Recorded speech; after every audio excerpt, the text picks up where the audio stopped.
Olá! Hoje a gente vai mergulhar numa ideia uau, poderosa mesmo, de um curso em milagres. A lição 15 traz uma coisa que, olha, é bem radical. Os nossos pensamentos não são só ideias abstratas, flutuando na cabeça. Eles são as próprias imagens que a nossa mente fabrica para enxergar o mundo. Pois é, essa é uma daquelas frases que para tudo, né? O curso está convidando a gente a questionar a base de tudo que a gente percebe. Peraí, se o que a gente faz com os olhos não é de fato ver, então o que a gente está fazendo afinal? Basicamente, a ideia é a seguinte: ver não é um ato passivo.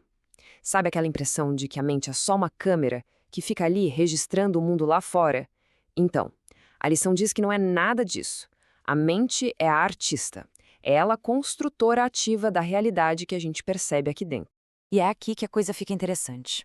Sabe aqueles pensamentos que parecem inofensivos, que ficam ali na cabeça? Pois é, eles se transformam em imagens. E o problema é que são essas imagens que acabam tomando o lugar da visão de verdade. Ou seja, a gente não está vendo o mundo como ele é. A gente vê as nossas interpretações, os nossos julgamentos, as historinhas que a gente projeta em cima de tudo.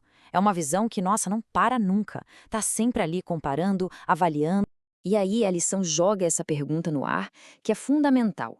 Se esse nosso jeito de ver está tão carregado, tão cheio de camadas de pensamento, de conclusão, dá para chamar isso de visão de verdade? É uma visão clara, limpa? E é isso que nos leva para o centro da lição de hoje. Lembra da analogia da câmera? Então, a imagem melhor não é de uma câmera, mas é de um projetor. A mente é como um projetor, e o que ela projeta é o que a gente vê na tela do mundo. Olha, um ponto super importante aqui.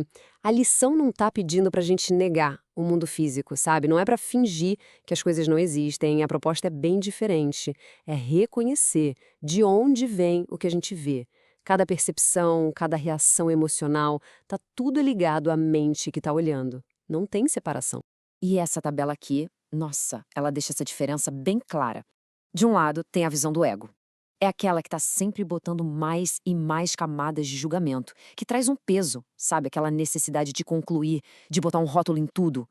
Aí, do outro lado, tem a visão real. E ela é leve, ela só observa.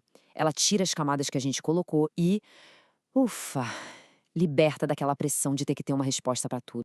Ok, então a gente entendeu o conceito. Mas e na prática? Como é que isso aparece no dia a dia? O curso fala de uns momentos bem especiais que ele chama de pequenas réstias de luz. E essas réstias de luz não são algo físico lá fora, não. É uma experiência interna. Sabe aquele momentinho, aquele instante em que a nossa máquina de fazer imagem, a mente, dá uma parada, a interpretação perde a força e, de repente, o mundo parece perder um pouco do peso? É literalmente um momento de puro descanso para a mente. E olha, esses momentos podem vir de vários jeitos. Pode ser aquela paz que chega do nada, ou um silêncio profundo que se instala na mente, ou só aquela sensação de estar presente, sabe? Sem a pressão do passado, do futuro, só ali. E eles podem ser bem intensos ou quase imperceptíveis mesmo. E o curso é bem direto nesse ponto. O ego morre de medo desses momentos de paz. Por quê? Porque é quando ele perde o controle, né? Ele não consegue explicar aquilo. Mas a verdade é que não tem por que ter medo. Esses momentos são só um sinal de que a percepção está sendo corrigida, de que a gente está começando a parar de confundir a imagem com a realidade. Beleza. Então, como é que a gente pode ativamente cultivar esse novo jeito de ver? A lição propõe um exercício que é bem simples, mas, nossa, muito profundo. O processo é bem suave. É assim: olhe para qualquer coisa aí na sua frente. Uma cadeira, uma parede, qualquer coisa. E pense bem devagar. Este objeto é uma imagem que eu fiz. O segredo aqui é deixar os olhos só descansarem no objeto, sem forçar, e tentar resistir àquele impulso da mente que quer analisar, julgar, dar um nome para tudo. E atenção, porque esse talvez seja o ponto mais importante da prática. A ideia não é sair aplicando isso em dezenas de coisas correndo. É sobre estar presente com uma única coisa. É a qualidade da atenção, sabe? Aquela disposição de ficar ali sem pressa. É isso que faz a mudança acontecer. Silenciosamente.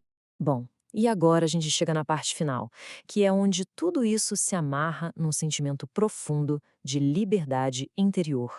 Perceber que a imagem foi feita pela nossa própria mente não é pra gente se sentir culpado, de jeito nenhum. É o contrário disso. É o primeiro passo para se libertar. Pensa comigo, se a imagem foi feita, então a gente não é vítima dela, certo? E se a gente não é vítima, a gente pode escolher de novo. E o resultado prático disso é incrível. Imagina uma situação de estresse, de ansiedade, aquela rigidez. Se nesse momento a gente consegue lembrar, opa, isso que eu tô vendo é uma imagem que a minha mente fez. A carga emocional, na hora, diminui. Aquela necessidade de lutar contra o mundo, de se defender, de querer controlar tudo, ela simplesmente começa a perder a força. E pra gente fechar, fica aqui uma ferramenta prática pro dia a dia. Toda vez que o peso do mundo parecer demais, é só lembrar desta frase. O objetivo, de novo, não é negar o que está acontecendo, é criar um espaço. Nesse simples reconhecimento, a gente estabelece uma honestidade com a gente mesmo. E é nessa honestidade, nesse espaço, que a visão verdadeira finalmente tem a chance de aparecer.